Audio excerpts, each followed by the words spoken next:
not even the risk, the proficiency of the skill itself. And it's amazing how much you think that your head is like capable to keep up with it. But if you're not practicing it, it just drops off so quickly.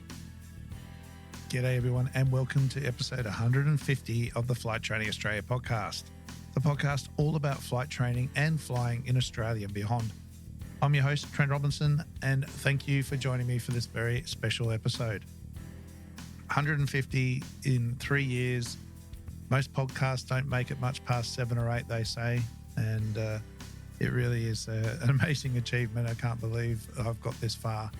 And as I said last episode, I don't want to rehash it all again, but it really is a monumental effort, and I can't do it without the support of everybody, those that have agreed to come onto the podcast, those that I hit up and ask questions and things to clarify things and confirm facts, but all of you that subscribe to Patreon and support me that way, to send me text messages, emails, messages through Instagram or whatever else, and just letting me know how much the podcast means to you and how much it has helped you through your flying career. It really is so much more than just a simple podcast, and I am glad and humbled that it means so much to all of you, and is being the help and the crutch and whatever else it is for you to help get you through. And I know it's not just beginner pilots, right the way through to airline pilots, RFDS, care flight, and other corporate positions. Obviously not the beginning episodes, but all the more complicated IFR ones and everything in between. It is there's something for everybody, and even those of you listening who don't even fly but just love tuning in and hearing some Australian content, that's what it's all about. So thank you again to everyone, and here's to another 50, 100, who knows how long this thing will go on for. But definitely very, very excited. Before we get into the episode today, I did just mention Patreon, and I do mention it every now and then. It is a subscription service. Yes, this podcast is free, but just to help with the hours that I put in, the equipment, the hosting fees and everything else, and raising funds to put towards other things that I am doing towards putting into the YouTube channel content, paying for aircraft hire and fuel, which I'll be doing very, very soon, external camera mounts and things so we can actually do it all properly. That all costs a great deal of money, and this is where you guys can all come in. And literally for $5 a month, less than a quarter of a coffee a week, you can help me out and support the channel, help me, help you, and you get a tax deduction from it as well for the subscription. And if everyone listening did that, then I would be able to spend a lot more time working on this sort of stuff and having fun doing that and getting more interviews and everything else, because certainly trying to organize all that whilst having a absolutely massive flying schedule and everything else going on, it is hectic, and there will come a time where something's got to give.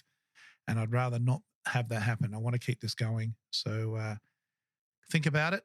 If nothing else, come onto Patreon, check it out, jump on for free. There's free blog posts, articles for people there. There will be some more exclusive offers. And for the rest of November, there will be a special 50% off membership for Patreon. And you can do a monthly subscription, you can do a one-off donation, or you can also save by doing an annual subscription as well. So stay tuned for the end of the episode for that special code. And I'd love to have your support. So thank you in advance. All right, so let's get into today's episode. 5 fantastic aviators who have agreed to join me today. Starting with Chloe. Chloe started, we first met in Darwin. She then ended up over in Broome and has now evolved in her career, moved on to the next job at East Air. So we'll be talking to her. We've got Simon, who is an electrician by trade, and he managed to get a flying job with a company up here that uses both the trade and aircraft to get to and from work. We've got Dan, former head of operations at Air Frontier, and now just starting out on the PC-12 with the Police Air Wing in the Northern Territory here. We have Indi, who has been working with a Outback Tours company and now starting on the Dash 8 with Leidos. And finally, we have Greg, who is a RAOS instructor over in Caboolture, working for Strike Aviation. And to start things off, we're going to talk to Simon, who contacted me online about hi, I might be coming up to Darwin and got any ideas, and revealed himself as an electrician. And that just happened to fit into a perfect role, didn't it, Simon? Do you want to tell us what you're doing and introduce yourself a bit? Yeah, absolutely. I'm 32. I started my apprenticeship back in 2010 as an electrician and worked hard for quite a while. And I got quite good at that job. And it stopped being challenging. It stopped being rewarding because of that.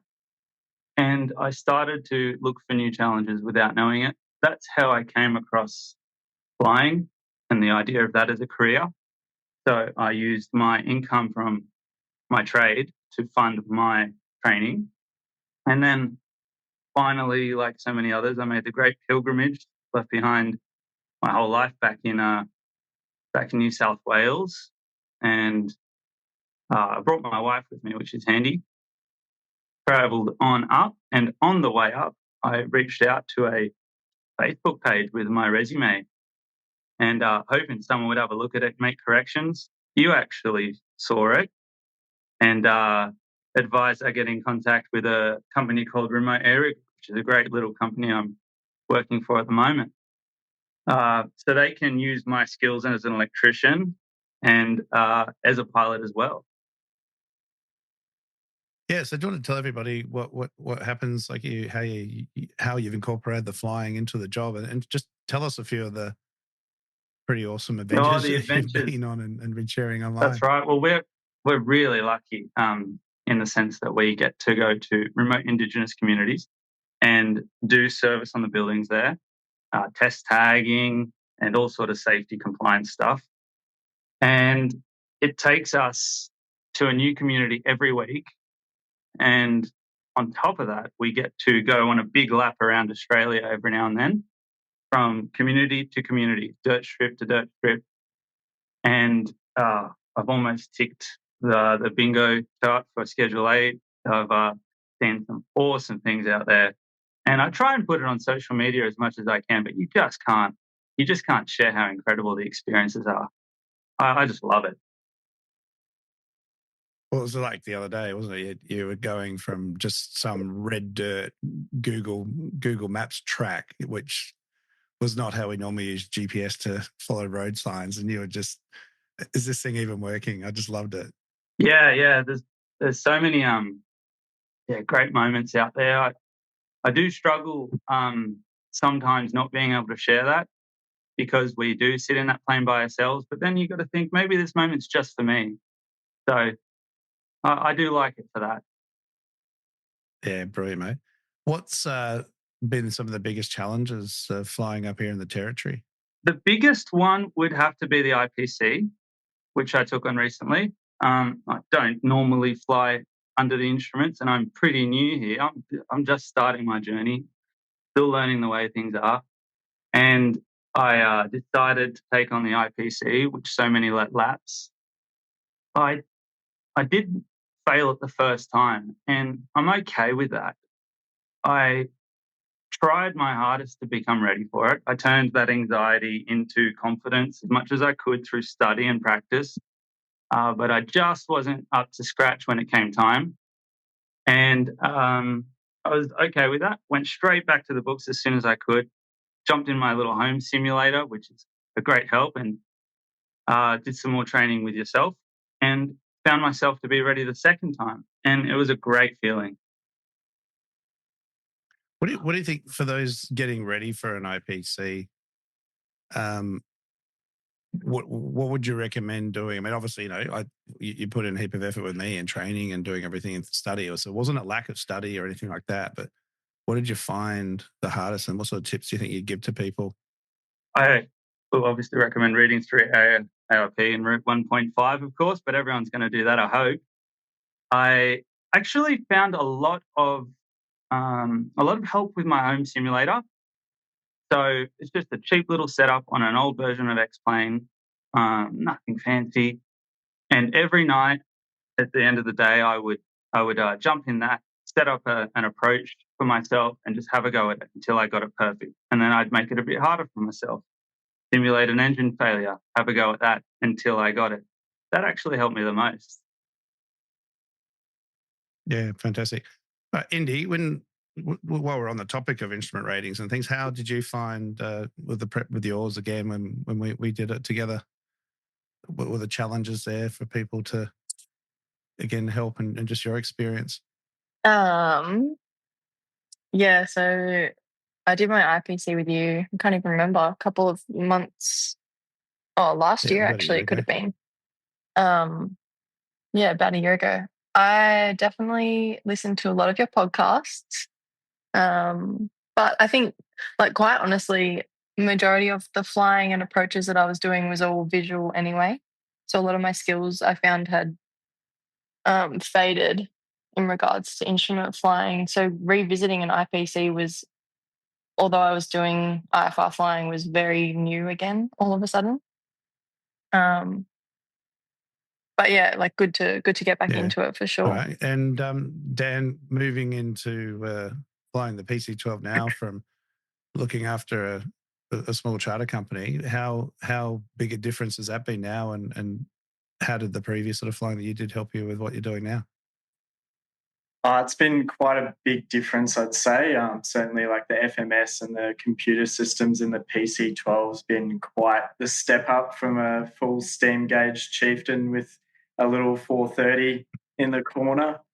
But, you know, working or starting on those basics has really given me a good appreciation for how it's actually done, I suppose, not just following the magenta line, as you say.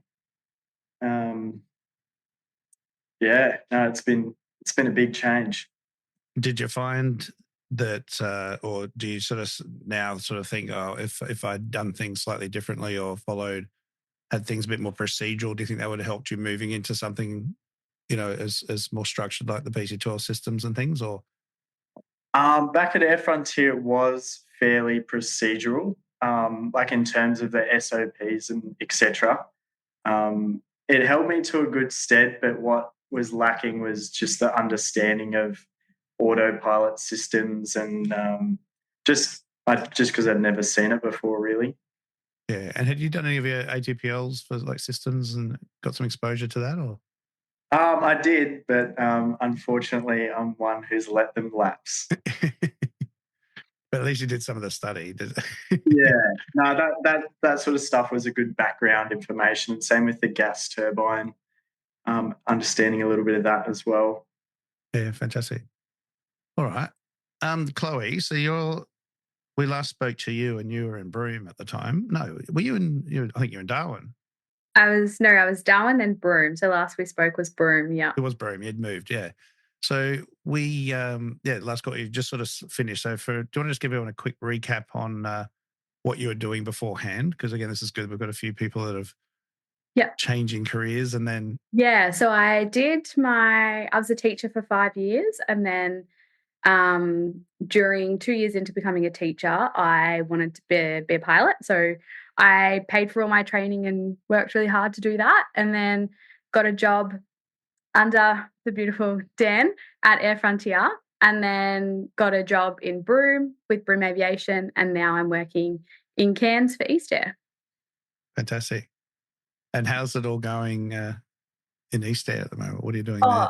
Love it. Like, I think coming to the East Coast, it's just something so different to what Broome and Darwin have to offer. Wet seasons, it's starting to build up. We don't have what Darwin has yet, but it'll come very soon, I hear. It's a lot more like reefs and it's just a different atmosphere, different.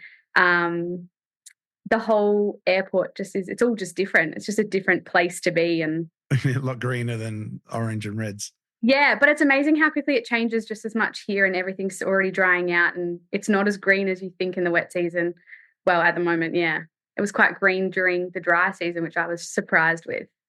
Yeah, it's all dried off from now. It's got to get replenished. Yeah. And what are you flying there at the moment? On the 402. So I was on the Caravan and the 404 and the 210 at Broome, and then now just the 402 and going on to the Caravan. Yeah, fantastic. So how did you find the Caravan? The 402 as far as a medium performance sort of twin in the scheme of progression there? Great machine to fly. Going from the 404 to the 402, much for muchness really. So in terms of the flying, the aircraft was fine. But going from VFR to IFR, that was a huge challenge. And in that, I failed my IPC because I went into it because it was dry season, I wasn't doing any approaches. And so then my recency just lapsed for everything. And not even the recency, the proficiency of the skill itself. And it's amazing how much you think that your head is like capable to keep up with it. But if you're not practicing it, it just drops off so quickly. Yeah, I can see everybody nodding their heads except Greg. He's like, I don't know what they're talking about. Yeah. That's absolutely something I say, isn't it? That, filing an IFR flight plan every day is one thing, but the checks and the procedures and the knowledge for the IPC and what's been looked at and assessed is obviously very different. Yeah. And sort of it's kind of a worst case scenario IFR flight in a way, even though you may well do it in 8/8 blue sky, is still a lot of differences and things you don't do from day to day, isn't there?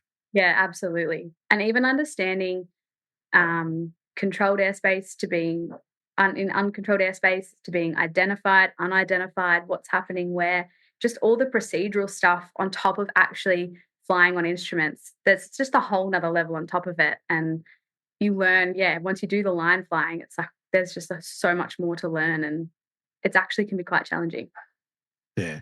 No, look, I really agree with that. And it's definitely something that everyone listening who's looking at doing their instrument rating or IPC, just again, trying to find a simulator or, again, all the tips that I give out, the following process is trying to fly the same way all the time to help keep those skills up. It makes a big difference. For sure. Yeah. And Dan, just back to you quickly with the 12, do you pretty much just operate VFR sometimes and IFR sometimes, or is it all IFR?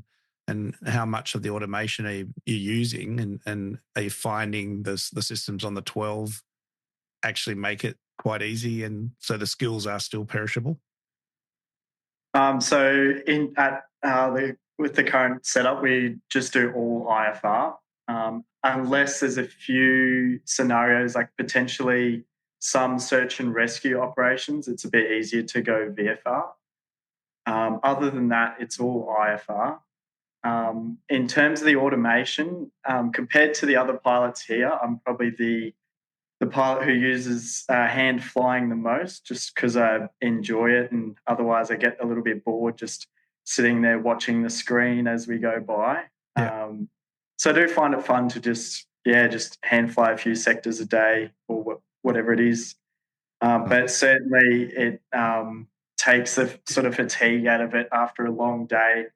If you're just on autopilot, your mental capacity is still there. You're not working near as hard compared to without an autopilot. Yeah, well, I'm looking at your flight aware track today, so I reckon there's a bit of autopilot in there because it's pretty smooth. Absolutely.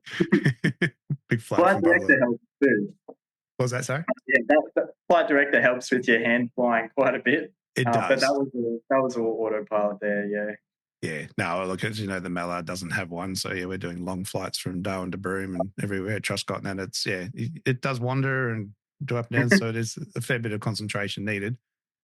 Yeah, right, great. Really. Let's have a chat to you, mate. So over in sunny Queensland, and a little bit different to everyone else, where you don't have much to do with VH aeroplanes, and you're more on the RAL scene. So do you want to give everyone a bit of a intro to your background and what you're doing, and we'll talk about RALs a little bit. Sure. Well, I've spent most of my life in the building industry, and always been fascinated with flying, and learned to fly at 21, and that was the first time. And I think I'm up to 5 times learning to fly now. Most recently, when I got my RAL's instructor rating, and it's been a journey. I think most of the flying I did early on is I could almost get rid of it and do what I've done in the last few years, and I'd still be the same person or the same pilot today. Just having found the right people, the right environment, and really getting to know the RAL side of the world. I do play in the VH world just for fun, aspiring to work towards a GA instructor rating eventually. But the type of people that I'm dealing with, I got students from 15 to 71. And some of them have flown before and are trying to get back into it, and you've got to retrain them and get rid of all their bad habits, and going from flying things like Austers and Cessnas, and they want to come and fly the light sport aircraft. It's a bit of a challenge for them. Exciting, rewarding, frustrating. Yeah, well, like I said, I don't think it really matters what you're instructing in, is it? It's all the same thing, and it really is the same challenges and problems and everything else, isn't it? So, absolutely, yeah. So how long have you been instructing now for? Just over 2 years. Yeah. And what do you find? Probably, do you find the RAL system much different from what you see, Paul doing in the VH registered stuff? Or So you're pretty much doing the same thing? Yeah, the syllabus is similar. There's a lot more in the GA side of stuff that is a requirement to cover the RALs. There are certain things, particularly in the theory side of briefings, that they're not quite as detailed as the GA stuff, but certainly the hands and feet flying is the same. It's an aeroplane. Yeah. Yeah, I mean, I find, some of them, because they are so light and relatively maneuverable and twitchy, I think it's harder than flying something a bit more solid like a Cessna Warrior. Definitely in certain conditions, yeah. We have a policy at Strike that we try and steer all, even aspiring commercial pilots, we steer them through RA first that's one of the reasons that it teaches you the hands and feet skills rather than the good old Cessna where, rudder's not quite as important as in some of the light sport aircraft. But yeah, definitely, they can be quite twitchy and a bit of a handful if you don't pay attention. Yeah, and then Simon, I know you understand, having flown the Sling. Again, what do you reckon? The same sort of thing? It could be a bit of a handful of times. My start in RA was actually on a Pipistrel Alpha, and I love them. I'm actually looking at getting my RAO's instructor rating next year, just for fun. Yeah, fantastic, mate. You'd be absolutely awesome in that role. Yeah. Yeah, do it, Simon. Do it. No, well, it's something I want to explore more, and we're going to be talking to a CFI, which they still use the old sort of former terminology that we use. So we'll talk about RAL CFI very soon and discuss things with her soon. But how are you finding you're starting to sort of edge into the GA side of things, Greg? Are you thinking about sort of moving towards the grade 3 as well? So you've got multiple roles, and what are you starting to notice with some of the differences there? I know you're still a few hours away yet, but yeah, absolutely. I'd love to get the grade 3 at some point. I've got enough hours. I just got to go and pull my finger out and get through the theory. Yeah, and what's the obstacle there, just so everyone understands? Life. Work. So for me, more the CASA license. Yeah. But no, so this is a part-time job at the moment. I still have another day job in the construction industry. So I work 6 days a week at the moment and sleep on the 7th. And hopefully in the new year stuff will settle down a bit and I can just get into the exams and get them out of the way for the CPL. Yeah, it's just It's just something you got to do, right? Yeah, and that's really one of the differences, isn't it? Because for RA, there is no commercial license, so you can be an instructor without having that commercial license. Whereas as a grade 3 for us, we need to be a CPL for those instructor training endorsements. Yeah, absolutely, and you know, with the exposure that I have to the GA world, I can see why that's a requirement, because, you know, you've got things like controlled airspace and instrument training and all that sort of stuff. With this RAOs, none of that exists. We have VFR, you can do cross country, there's no controlled airspace endorsement. You have to have a CASA license to be able to fly an RAO's registered aircraft in the controlled airspace. So there's a number of differences, which are not necessarily bad. It makes it easier to get a step up into the aviation world. I think it's a great progression or great stepping stone for those that are not sure initially. And then it just opens your eyes and exposure, and yeah. Yeah, fantastic. All right, Indi, we'll come back to you. From your perspective on the flight training that you received and then moving into GA as your first job there, how did you find that process? How was your flight training experience, and how well or not well do you feel it sort of prepared you and the challenges you were faced with your first job? Yeah, look, it's a bit of a tough one. Obviously, my memories from flight school are all amazing, and I loved my time there. But I definitely moved up here and felt like it was a bit of a rude shock, I guess.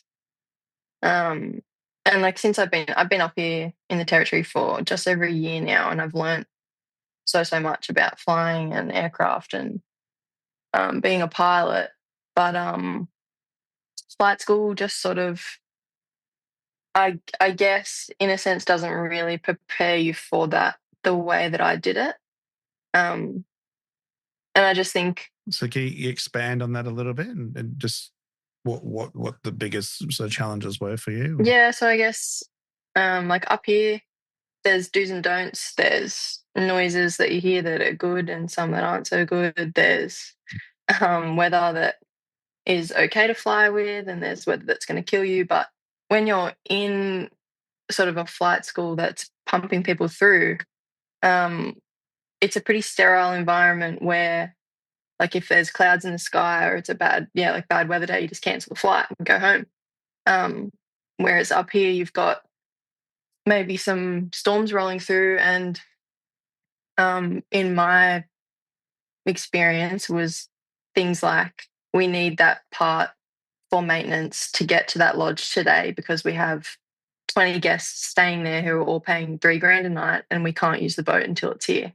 So then, like, indirectly, there's commercial pressure. And obviously at the end of the day, it's the pilot's call, but you're not really prepared for that sort of stuff when you are just getting pushed through flight school, ticking off a syllabus.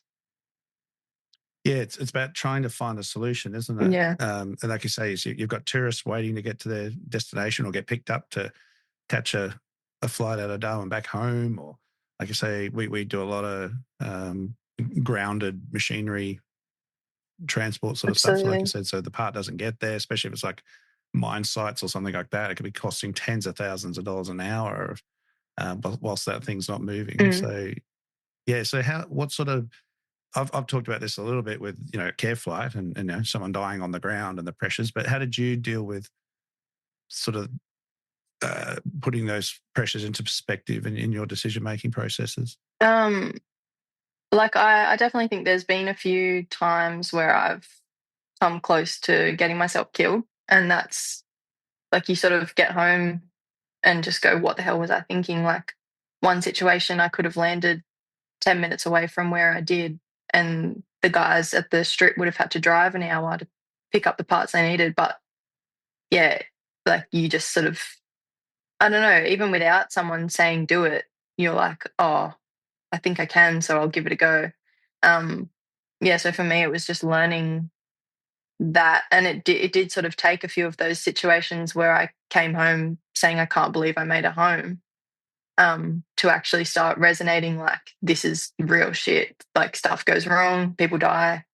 I don't want to be the next ATSB report that comes out. So yeah, you start making those calls with a bit more confidence and just going, actually, no, like I've got a family that I want to go home to. And yeah, that's pretty much, you start drawing a line. Yeah, 100%. Look, it's those challenges we face and the decisions we make. And like I said, I often say most of the pressures we put on ourselves, it's not actually from anything else. It's just we're human. We want to try and do the right thing. Yeah, exactly. It makes it difficult, but at least we've got this industry that does encourage us to learn from past mistakes and make those decisions and review them, read ATSB reports and all that sort of stuff. 100%. So, no, I really appreciate that. And Chloe, how about yourself? So coming from the challenges of flying remote broom, are you finding similar sort of pressures and issues where you are now, or is there more aerodromes and more services and things available that sort of changes it a bit?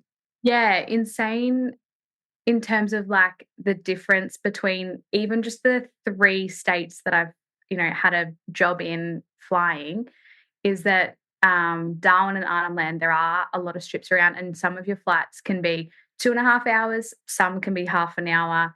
They're sort of like a range. Broome to get anywhere was 2.5 hours. Like Broome to Halls Creek, that's 2.5 hours, just one way. So your day is already 5 hours flight time minimum. Like they're just massively long days. Whereas, in Cairns and far north Queensland, there's a lot more strips. Things are I'm more just like 2 hours away or an hour and a half. So it's not as far. So your days definitely aren't as long, which is a lot nicer. Yeah, all right. So what about, again, the sort of flying that you guys are doing there, is it much freight or more passenger carrying sort of things? And do you find pressures put on you from the passengers when you're doing work with them? The one thing I've been really lucky in all of my jobs is I've never had pressures of like, it must be done if it's going to, but if it's going to be unsafe, that job like doesn't happen. And I've been lucky that I've been able to make the decision, and I've never really copped it from anyone to say like, I'm not going. And it's like, okay, cool, let's just reschedule it for another time. It's never, there's that fear of like, you've got to get it done, and if you don't, you're going to lose your job. I've said no plenty of times, and I mean, I still have jobs. So there's definitely, I think, less commercial pressure in terms of if you like for the safety of it, in that sense. But there still is a pressure of like, let's get the job done, and how can we get it done, rather than just like launch into some soup. Yeah, that's it. So do you have alternative sort of aircraft or more skilled pilots that can do things sometimes, or is it kind of it's a 402 kind of job, so it's either if you can't do it then we'll have to reschedule? No, so my company is really good in terms of if my aircraft can't do it, or if it's, if something pops up in the morning and I'm like, hey, my, something's not working and I have to write it up, then they just send another aircraft if the aircraft's available, or they'll jump into maintenance and be like, cool, when can we get this aircraft ready to fly? And they'll just put it onto another job. If the weather's looking, not good, if I'm not comfortable with it, they might send a safety pilot with me, someone with more experience and more, it's particularly around that IFR stuff. That's my biggest of what can you and what can't you fly through. I think that's just, it comes with experience, and I look at it and I go, probably wouldn't fly through it. And someone will go, well, you can, because of, it's only shaped like this. It's on the weather radar. It's not bright red. So we do run the 1900s as well. So multi-crew aircraft, and we've got caravans, and we've also got the aero commanders. Yeah. Okay. So have you got a proper radar installed in the 402? Yeah. All right. So from the perspective of that, how did you find that tool helping you versus banging around with the Bureau of Met app on the phone? It's good, but I wouldn't say I'm proficient in using it. We just haven't had much build up around Cairns, and the 402 hasn't been flying anywhere where I've needed to use it. I've pretty much been able to stay visual everywhere I've gone. So I haven't unfortunately had the luxury of using it yet. I did a little bit in broom during the miserable wet season we had last year. It hardly existed. But yeah, like I could use it safely, but I'll definitely jump on some flights with some of the other pilots and get some more experience with them coming into our wet season. Yeah. And how about your transition into IFR again, Indi? Did you find similar sort of challenges there? I was very fortunate with both my 210 and Caravan that I was flying to have really good autopilot. So I just found that took a lot of the pressure off me. And the majority of the flying we did, we had passengers, which when we had passengers, we were required to fly as a VFR operation. So a lot of the time I was operating VFR in VMC anyway. So yeah. Yeah. All right. And what about yourself, Simon? Just again, probably the less equipped aircraft, but well, no, I don't want to upset Marty because it's absolutely beautifully decked out, but without radar. And I know you know when you came to the wet season seminar, one of your questions was, can I fly in it or not? How do I tell? How's that all going now from the little bit that we've had around lately? I'm scared. I'm scared to take it on in a Cherokee that's rated for IFR. I think I'll start with the light thin clouds for now until I know better. Unfortunately for me, the decision-making part of my brain is pretty well developed, and it's kept me safe this far in the journey. So I'll stick to my intuition. And I actually have a bit of a fear of thunderstorms because of that. Once you enter cloud, you can't really see what's in it. A lot of these places over Arnhem Land, they don't have internet reception, and so you're really flying blind without a radar if you're in the soup there. And I think the rule of thumb might be to stay clear of it, just stay visual until I know better. Yeah, that is absolutely it, isn't it? There is some outages through there, so you can sort of see what might have been going on historically, but in the last update, it could have evolved into absolutely anything. So we do need to be really cautious of that. Yeah, and there's nothing wrong with the older planes that we operate. Don't worry. Actually, I'm just learning to fly now a Piper Apache, and I'm not sure if you knew, there's someone named Sir Donald Campbell used to own that, the land speed record, who passed away. No, I did not. Very exciting to be flying a piece of history. Yeah, right. No, I did not know that. Sir Donald Campbell. So he was the land and water speed record in the 50s and 60s. So yeah, that's very, very cool. Well, I'm still yet to fly the Apache, so I'm waiting with bated breath to have that opportunity. Dan? Yes, going good. I just had one comment for Simon there. In my previous job, I did a lot of IFR flying without weather radar through Arnhem Land and through those areas of no reception. And I also, like when I was fresh, I pretty much stayed out of cloud as much as I could. However, the rule of thumb that helped me a lot is before you enter into a cloud, is to have a look at the vertical development of the cloud. If it's way up in the flight levels, that's not going to be the one for you. It'll have a lot of vertical activity and quite some turbulence, and that will not be the cloud for you. But if it's just like the small little puffy stuff, or there's maybe lots of stratus cloud, then that's much more favourable IFR conditions. And obviously not dark on the bottom. Yes. That'll give an indication of what's on top as well, blocking out the light. Awesome, Dan. Thanks. So, Dan, I was going to then cut back to you. So, as in your formal role as head of flying ops, how did you go about managing, pilots with dry season and wet season, and the challenges that all that presents with cancelled flights or delaying flights, etc.? Yeah, so it was a big thing, I guess. If you compare it to another operator, there's quite a lot of days where there's flights that just couldn't go ahead, or only IFR flights that could go through.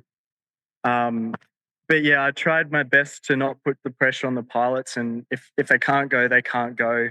even if there's other VFR aircraft departing, that's not an excuse to send a 300-hour pilot out into some less desirable conditions. But yeah, we just would have to make work with the best we had. We just have to say sorry to the client if that means they couldn't do their duties out where they were going. That's just tough luck. It just can't be done. Or we can offer them an IFR aircraft, or just sadly have to give that charter up.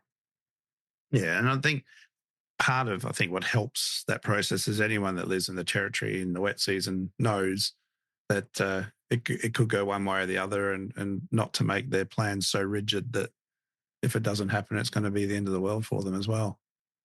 Yeah, absolutely. And it was a part of our operation to do a wet season brief similar to yours, just before we'd get those first big rains every year, and it'd sort of keep the older pilots a little bit up to date with just the bits and pieces, but particularly for the newer pilots to give them a bit more of an understanding, and kind of just if you need help, put your hand up. There's always people around you who are willing to give you a hand and some advice. 100%. So, do you want to just take people through what is it like being a head of operations, and the kind of challenges that you faced with the experience? Just give everyone a bit of a rundown of the experience you had before you took on that role. Yep. So I started Air Frontier, just on the 210. Went out to Arnhem Land for 8 months. That was just on the 210 flying around. It was a bit of a step up because I had to sort of, learn the wet season out there by myself. And then just with the help of other pilots from other companies, as well as fellow pilots in the company, just over the phone. And then I came back into Darwin to do multi-engine. And then I think I was in the company for about 1.5 years before I took head of flight operations. So obviously that's not a large amount of time. So it was quite the step up. And the last chief pilot was on his way out. We did try and get as much time together as we could, but you can't really cover everything. So lots of things that I had to do was I was learning by making mistakes and going, oh, that's not the way to do it. Let's try this way. Yeah. How did you find... Sorry, you go. Yeah, so it was exponential growth pretty much throughout the whole time of being HOFO. Yeah. How did you go from sort of being everyone's mate to then having to be the boss and handle that transition? And how did everybody else handle that as well? It was a little bit tricky. I was the youngest person in the company at that point, and still until 6 months into being HOFO. But I do take my hat off to everyone else. All the boys and girls in the company, they knew that I was taking on the big role, and they also helped me throughout it quite a lot by giving me the respect and whatnot. So when I said, hey fellas, we need to, we can't be doing this, or we really need to get this in line because of this, and this reason. Most of the time they were all like, yep, no worries, we'll get it done. So certainly the team aspect of it all made it a lot easier for me, but it was still a big step up. No, you handled yourself well, mate. Like I said, it's when you took it on, I offered my sort of help and guidance in the background if you needed it, because I knew it was a big job. So what would you say, because again, we're facing this situation where companies are losing senior pilots quickly, junior pilots are getting a little bit more experience, but still fairly junior age-wise. So what sort of tips would you give to someone who is being approached to maybe be a HOFO, and what they really need to consider before they take on the role, rather than just thinking about, oh, this is great, I'll get a bit of extra money? That's quite a big question, I It is. suppose. It is quite some responsibility to take on the HOFO job in itself, and then as well, being a HOFO of a company with a lot of inexperience. Um, but yeah, I suppose as long as they're not going out doing unsafe acts, that's mostly what I was looking at. Make sure everyone's being as safe as they can be, and make sure they know what's safe. So just keeping the communication lines open, talking to myself, other pilots, other pilots from other companies, even yourself if that's available. And for an upcoming HOFO, certainly reach out to previous HOFOs like myself. I'd be more than happy to take a call and talk through my experience. You're not alone, and talk about it, I suppose. Yeah, no, definitely. What was the interview process like, and how did you sort of prepare for that? So when I took HOFO, it was a little bit funny because we were in between a regulatory change. It was a challenging time, wasn't it? Yeah, so I believe now HOFOs have to have an instructor rating, or the head of training and checking will. So I didn't have that. So I was just taking the HOFO role. And that was, I did just have to know all the company documentation, ops manuals back the front. Then I sat down for an interview with CASA. That was Nishi. I just sat down over Zoom, and we did about, I don't know, maybe an hour's worth of an interview, talking about, he was just quizzing me about the operation and different bits and pieces. Lots of questions like, what would you do if? I guess the HOFO is the person that people come to and say, hey, am I allowed to do this? And you have to give them an answer. If it's, you have to be able to look up your regs quickly. Or otherwise, if you don't know, say you don't know and say, hey, look, we're going to have to stop on this one. We'll just have to play it on the safe side. We better not. Or we'll get back to you. Yeah. Yeah. And how did you find that pressure of sort of having to really be the ultimate decision maker, even though you're not the one necessarily in the cockpit? Oh, yeah. There was certainly a lot of pressure there. It's not only the pressure from, I guess, the pilots sometimes when they've got things that they need help with, like questions and bits and pieces, or probably more operational things. But between that and then the upper management is a fine line. The HOFO tends to be the a bit of a middleman who takes the squeeze for both sides, I guess. It was a tricky line to play. No, it is. And like you say, sometimes you'll make the right call and sometimes not so much. But ultimately, as long as everybody's safe and okay, and you can always do better next time, because it's a massive thing to prepare. And like you've said, you had to study the ops manual and everything else. It's not just signing at every amendment. It's signing it and comply with, isn't it? Over and above everything else. That's right. And as I was saying before, like all of these interactions and stuff, not all of them were perfect. I certainly made my mistakes there as well. So not just on the sort of regulatory side, there was a lot of learning for me with dealing with the people and stuff.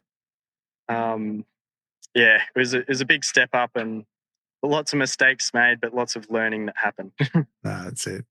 Simon, how do you go with not saying that remote air group's not structured, but it's not structured in a charter operation way? There's no head of flying ops, there's no chief pilot, that sort of situation. So how do you guys manage it in a more of a, I guess it's a bit more of a self-managed sort of process? What sort of systems you guys got in place to help? Yeah, that's right. It's sort of choose your own adventure, as long as the job can get done eventually, even if we cancel an entire week because it's the monsoon. Luckily, there's there's a lot of flexibility in our company, and we have a great support. We have a whole group of staff in the office who can instantly book you on an airline if needed. And in fact, that happened to me once. I remember, as you know, I got burnt out and fatigued, chronic fatigue, just like we learn in human factors. It hit me. Couldn't remember numbers properly, and thankfully the company I work for just booked me on a flight so I could continue to go to work instead of trying to operate an aircraft for hours to get from A to B. So that flexibility has been a really good learning environment, especially for someone as new as myself, who's still it'd be a bit daunting having to carry 6 or 5 people around in a 210 instead of just going by myself. Yeah. So what do you feel the pressure is? How did it affect you to trying to get the job done and do the right thing versus I do need to just sort of back off a bit here? And how did you well, I guess you just said you sort of didn't really manage it to begin with, but how did that all? What are you doing now? Well, I found I was trying to move too quickly. I wanted to study as hard as I can for as many things as I could. I don't need my ATPLs, but I got them done as quickly as I could. And it's maybe I don't know how to slow down, and it bit me, and it taught me a lesson really that I do need to sort of treat this as a marathon, not a sprint, because I've got a whole career ahead of me, and it's going to be as challenging as I let it be, depending on the pace that I choose. Yeah.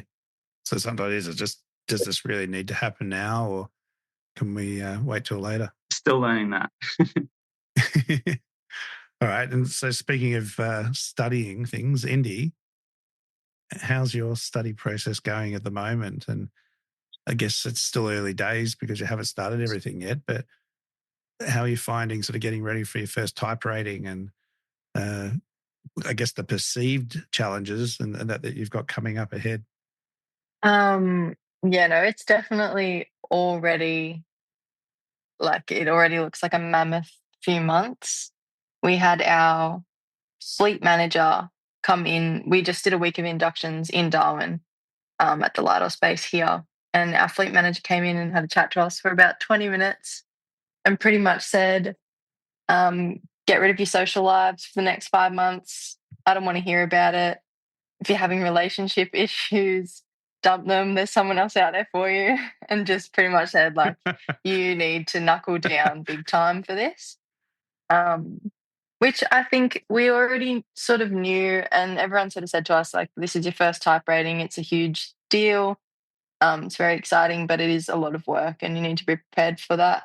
So it's very different already. I'm in an online ground school system this coming week. So I have 7 days of at-home study just to tick through a bunch of PowerPoints and videos.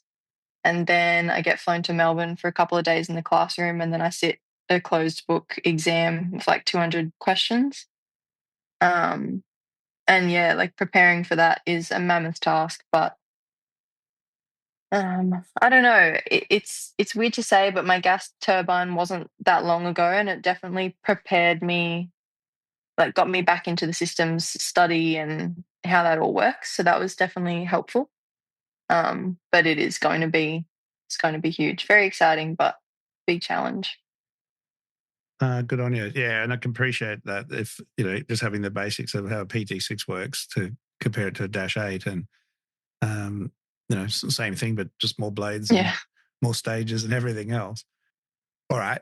How have you found the difference with, again, just the bit of type rating stuff you're doing now versus the more sort of hand-holding version of training you sort of received in flight school and the stuff that, I guess we've done together as well, not quite so handheld, but not as stringent as what you're going to be going into? Well, I think for me, my flight school, in a sense, operated much like a school. So as I've now progressed through with yourself and now into Leidos, it's much more of an adult it's become much more of an adult learning environment. It's a lot more self-paced, and it's up to me to get the work done.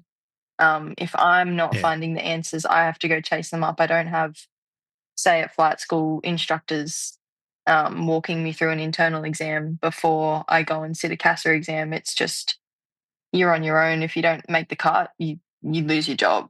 Like, that's essentially how it works once you're sort of in the real world getting paid to be doing what you're doing. Yeah.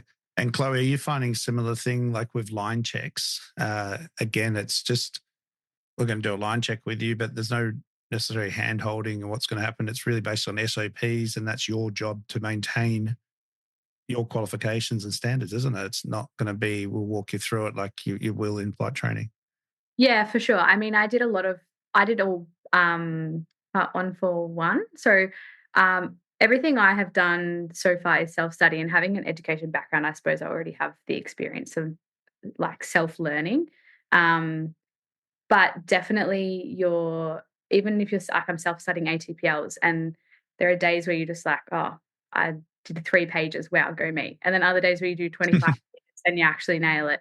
And it's like, it's your own prerogative. It's you putting in the time and effort and the hard yards. And I guess it's a lot different to the Australian school system, which I can relate it to.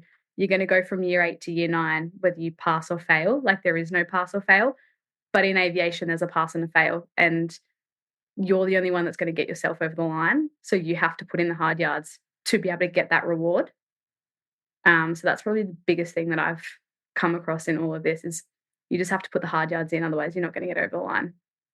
Yeah, I know there's a lot of ideas that I'm going to work at this place for this time. And then, when I'm ready, I'm going to go there, and it's all great. But you really start moving into this area where you have to keep auditioning to keep your job, really. And it's not necessarily up to you. And it's, what my wife and I talk about a lot. You become a doctor, and then it's kind of it, but no one's looking at you anymore. But when we're doing proficiency checks every 12 months or so, it we have it encourages you, doesn't it? Got to have a proficiency check every 6 months. So it's kind of, I guess, like being in an airline and there's sim every 6 months. Like, it's the same thing. You've just got to, you don't just learn your emergency procedures and memory items and get checked to line and then never have to know them ever again. No, you need to know them in case something goes wrong. And that's why you do those proficiency checks to prove that you are still proficient in flying that aircraft safely for those passengers. Yeah, no, it's definitely, and I know, the time at Care Flight I spent as well, initially I made a bit of a mistake like that as well of how much I was going to be led through it versus, the responsibility for myself to be ready. And it's definitely a different process that, and this is how I work with the 210 stuff that I do with everyone now. It's like, well, how to look up a nurse to find this information, how to read a POH. So, you don't need to do that. And in that case, it's really, you don't need to be paying me to do it. But in reality, it's when you get a new job, that's what you're expecting to show up with day one with that kind of knowledge, isn't it? Yeah, for sure. Absolutely. Awesome. Greg, how have you managed, some of the challenges or the restrictions in what RAOS places on pilots, and the kind of training that you get to do, and the exposure to things that people would use their license for, like, and including the NAV endorsement and that? Does it change the way you do things very much, or? That's interesting. Just listening to Chloe talk there about proficiency checks and the amount of work you got to put in, and although we're touted as light sport, recreational, let's have fun, people don't really realise how much work you've got to do, even just to maintain a recreational licence, and how much proficiency you have to keep up to be able to stay safe in an environment where you're mixing it up with. We've got RAOs, you've got GA, you've got ultralights, warbirds. This is in our local area. We got gliders and it's just getting people to understand that, okay, this is for fun, but you still need to take it seriously, and trying to impart that. It can be tricky sometimes because you don't want to quash their dreams, everybody comes, they always want to learn to fly, and they're not necessarily going to go on and be commercial pilots or airline pilots. You don't want to quash their dreams, but trying to just make people realize that, okay, it's for fun, but you still really have to have a high level of training and a high level of proficiency, because you're operating in the same environment as everybody else, and we don't have the luxury of just being able to, oh shit, I'll pull over and fix this. Yeah. Do you find that some people think that RAOS is a sort of quicker, easier way to be a pilot? Absolutely. When in reality, it's like I said, it takes the same skills to fly an airplane. And absolutely. If anything, I say sometimes yours are harder. Yeah. People, we have, sometimes you get people come in and go, I've come in and they walk into the school and they're like, what's the cheapest and quickest way for me to learn to fly? And we're like, maybe you should go up the road, because that's not the type of thing that we want to encourage people, that it is cheap and quick. Yeah, there's definitely some cost advantages to starting out in an RAOS world, or if you want to then go through to GA and commercial, but you still got to maintain them to a standard, right? You need pilot proficiency. The standards, we struggle with the same stuff as that you guys are struggling with in the GA world. It's the standards of training are just not there. Yeah. Do you find, from your perspective, there is a bit of a variety in RA standards as well as our like with the issues we're having in GA as well? Yeah. I don't think it's any different. Just from because we're RA school and we're a Part 141 as well, and the different demographics that you come in, and we get a lot of people coming from other areas. It's no different in the RA or the GA world. It's the same sort of challenges. I just don't think the RA will take it quite as seriously. Yeah. What would you recommend to someone that's sort of thinking about a bit of a split RA start to then transition across to GA and do a PPL or whatever later on? Yeah, absolutely. Do it. Like I said to you earlier, and we discussed the light sport aircraft are twitchier. They give you the hand and feet skills. There are some economic advantages. And all the hours, CASA recognises all the RAL's hours at a PPL and a CPL level. So, but just make sure you find a school it's no different to somebody trying to come and do some training with you. Talk to the people, talk to the instructors, get a feel for where they are, how they want to deal with safety. Absolutely. Yeah, shop around. For sure. You got to find the school that's right for you. Like, you're interviewing the instructors as much as they're interviewing you, right?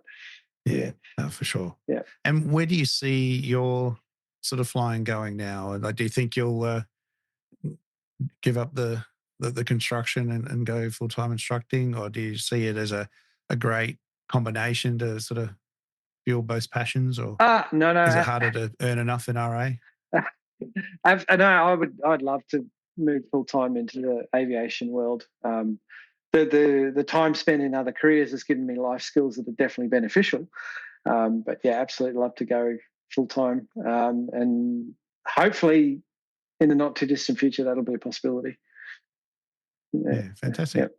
Yeah, well, I wish you all the best for the commercial training and get that conversion thing, and then hit that grade 3. And I know you'll do fantastic at that. So that's all right. You still may get a phone call, Trent, I'm coming to Darwin. I need some extra training.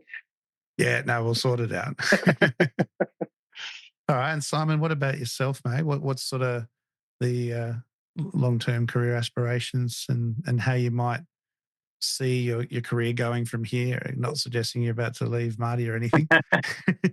I am at the moment shooting for the stars, plan to one day end up in long haul. But I'm finding happiness on the way. And as long as I'm happy, I'll stay somewhere until I feel I need a further challenge. So I don't want to move too quickly. I feel like I've got a whole career ahead to babysit an autopilot. And the fun challenges we have right now, incredible. I get to use so many skills that I learned during my CPL. A lot of the strips we go to, they don't have a distance written on Oz runways. You have to do a precautionary search and landing or shoo off some cows off the runway. And that's so fun. And one day I might get an opportunity to do that. So I might as well revel in it while I can. Yeah, good on you. As you and I have talked about multiple times, and pretty much with everybody, it's you talk to people in the airlines and all that, and they do just relish this time in GA, take the opportunities and the experiences and the memories that it gives you, because you just won't really have that opportunity to do it again, will you? Yeah, that's right. And there's a really good community in the GA that I've found. A lot of the people, every now and then we might meet up for a lemon squash when I'm actually in Darwin. But not just that, it's also brought together a nice sense of community online as well. And I really enjoyed feeling part of something, because when I got here, it was a big change in my life. And I'm not the only one who's done it. It's tough moving your whole life to try and chase a job. And I think that's really hard on a mental health level. So it was nice to feel not alone when I got here. Mm. What would you recommend to people? Because I know there's a few out there that are sort of here and still here, and haven't had the success yet, and had the win, and sometimes seeing others go ahead and get jobs, when they got here just last week or whatever. And what sort of tips and advice would you give to them? I think it's worth pushing through as long as you can, because it is really enjoyable once it gets moving. And for me, it's felt like it's been moving very quickly. I would like to understand why some people are struggling to get their job. Maybe it is the time of the year. And I know you've spoken about it in a couple of recent episodes. But I've got people who are friends now, really good friends, that are still hoping to snag that job. And I feel bad for them. Not doing anything wrong, it seems. It's just not worked out. Yeah, sometimes it is. It's just timing, and you can't do much about it. All right, Indi, what about you're going into this awesome role here, and I know we've talked before that you weren't really interested in going to the airlines right up. You wanted to have this GA journey. So is it sort of working out how you expected, and what do you sort of see for the future for yourself? Yeah, definitely. I like a lot of my friends went straight into airline positions that I studied with at flight school. And when I look back over the last year that I've had up here, I've had so many amazing flying and life experiences that I will look back on for the rest of my life very fondly. But yeah, like I got everything I could out of the year that I was with my last company, flying in and out of dirt strips, beautiful scenery, like experiencing the vastness of the Kimberleys and Arnhem Land and challenging myself. And now I just think this sort of felt like a good opportunity. I love my life in Darwin, so I'm still going to be Darwin based. But yeah, bigger airplane, a cool operation. Like I'm still getting some diversity in flying. I'm not going into an A to B operation, which is pretty exciting. But I think I'm quite happy to do that. And then there's opportunity for me in the future to move around. We've got bases in Darwin, Broome, and Cairns, and I'd love to live in all three places. So yeah, I feel like this definitely opens some doors for me, life-wise and flying-wise. Like I always say, it's a bus ride and a million different routes, and some are cheaper and more efficient, and others take a bit longer, but you can get there, and you don't have to make the decisions to put all your eggs in the basket right now. No, absolutely. All right. And Chloe, would you recommend Broome living to Indi?